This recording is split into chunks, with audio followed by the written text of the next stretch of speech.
Hi Tribe, welcome back to my channel. Ke nna Mapalomaku, a personal finance columnist and published author of this book right here, okay? And please put some respect in my name, will you? Will you please? This book right here was part of the top 10 best-selling books in SA on Takealot in 2020. So thank you so much. And remember, it is available at Exclusive Books, Takealot, and at Bargain Books, all right? And as you can see, Tribe, I am adding to the tribe. So Javi and I are expecting our second baby, last born, by the way, now in a couple of months' time, I think 3-4 months now, and we are super excited. So please expect some content around personal finance and bringing these people to life because they are expensive. But for today's video, I want to answer, or hopefully answer, the question, should I be paying off my bond or should I be investing? All right. And I must tell you, I grappled with this question myself, and I will give you my own thoughts and what we are currently doing right at the end of the video. But I did write some notes down. I did do some calculations because you know me, I believe in maths. We can be emotional all we want, but math numbers do not lie. All right.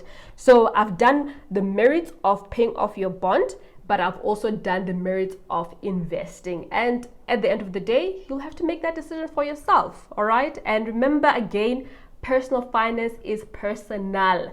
So you must do what your situation allows, what you desire, and the outcome that you want for yourself, the best outcome you want for yourself. All right.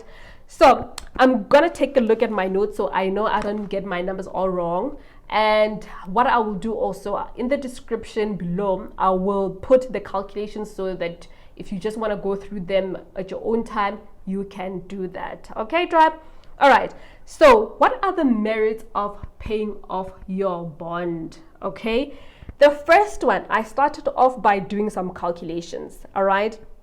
And the calculation is, let's say, for example, on a 1 million rand house, you pay a deposit of 100,000 and the interest rate that the bank offers you is 7% and the term is 20 years, all right? So let's say, you know what, you're thinking, I want to pay off this bond much quicker. I don't want to be 20 years, and you have maybe an extra 1,000 to spare.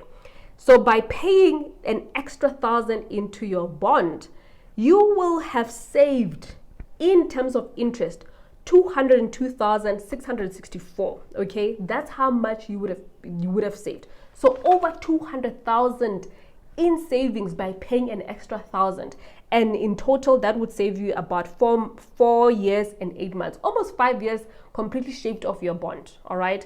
So there's definitely merit in paying off your bond quicker or adding extra money into your bond because you're able to pay it off quicker, which means that you will be paying less in interest. And remember, when it comes to your bond, the first few years, guys, you are not even touching the capital amount. You're not even touching the principal amount. You're not touching the amount that you actually borrowed from the bank. You are just scraping at the bottom of the interest. So it is always advisable that you do pay extra into your bond just so that you can cover the interest rate. All right. So that's a massive opportunity. If you pay extra into your bond, you save on the interest. Okay. So that's a hard fact.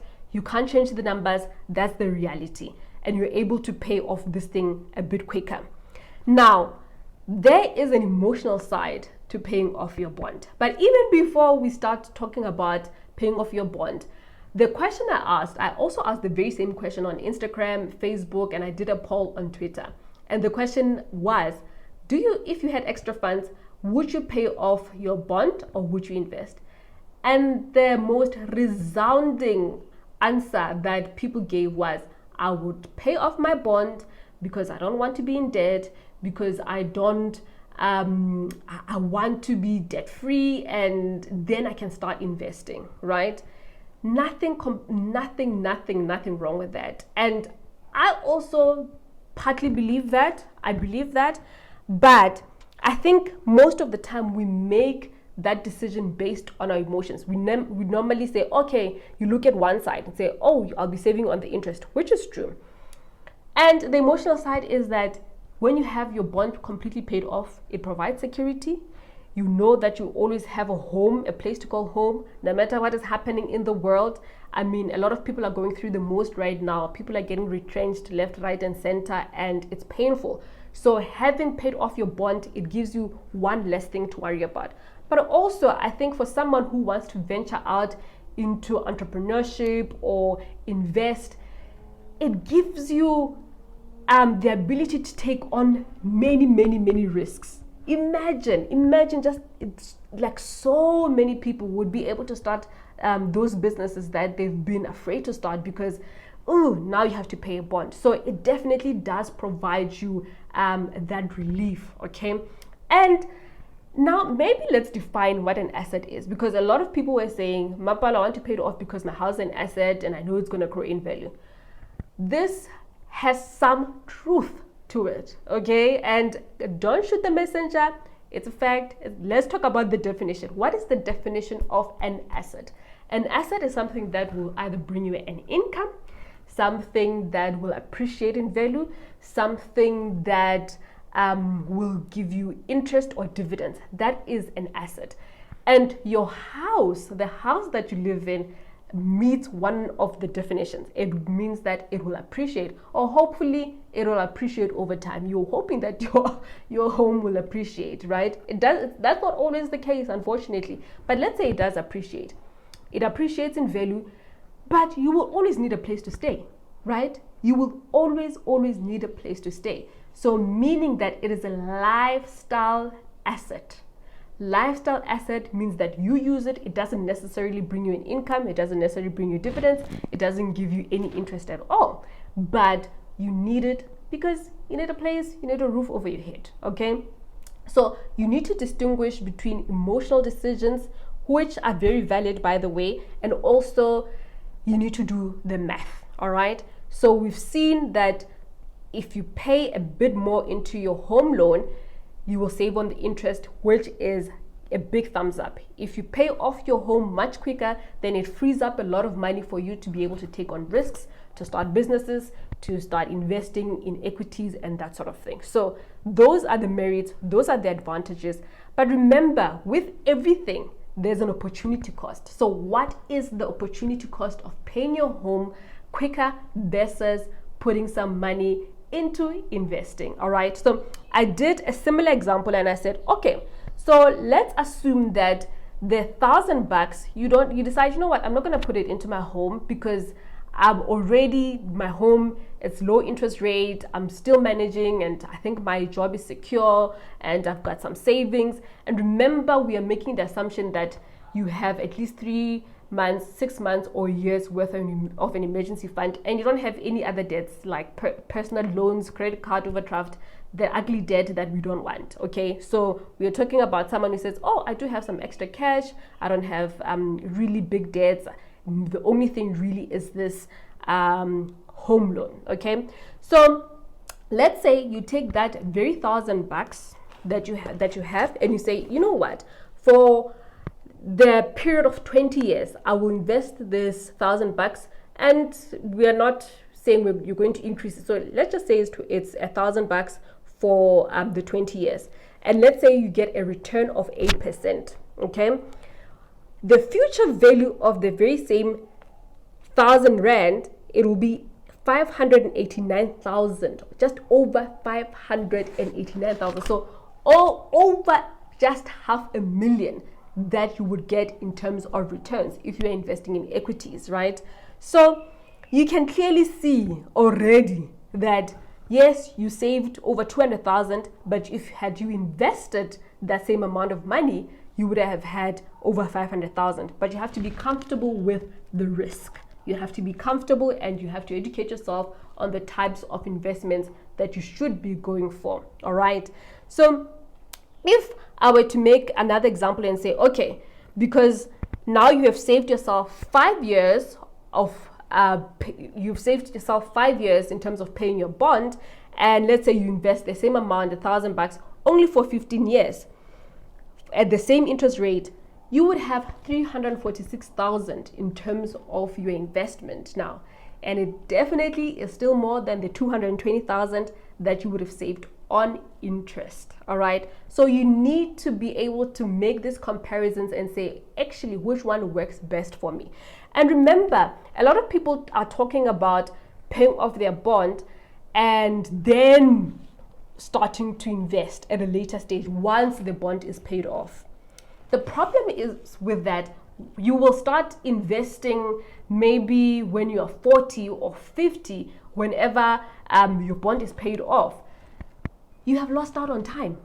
You have lost out on time. And now, again, let's go back to the definitions and let's go back to the eighth wonder of the world, which is compounding interest.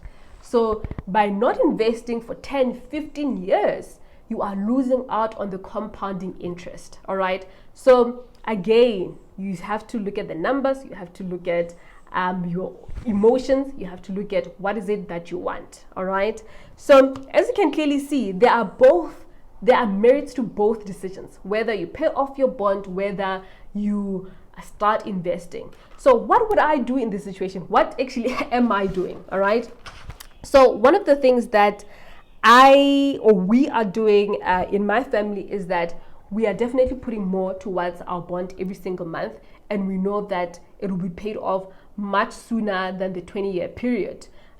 Then another thing that we did is, when the interest rates kept on dropping and dropping and dropping, we kept our installment exactly the same. You know what we agreed with the bank. If our installment was 20,000, we said keep it at 20,000. We don't want to lower it as the interest rate keeps on dropping. So that's number one. But also keep on adding that monthly installment, that extra bit into the bond. Okay, so those two things are very powerful. But what we do also is, because I work very flexibly and Habi also as well, what we do when we get extra lump sums, let's say for example you get some money back from SARS, I don't go put it into my bond, because for me we already have our emergency fund, so we don't need to be saving into our access bond. We don't need to be saving for an emergency into our access bond. We already are sorted in terms of our emergency. So any other lump sums that we have, we are putting it into investments. We are maxing out our tax-free savings accounts. We are investing in equities. We are building properties, that sort of thing. So you need to decide what works for me. What is it that I want to achieve?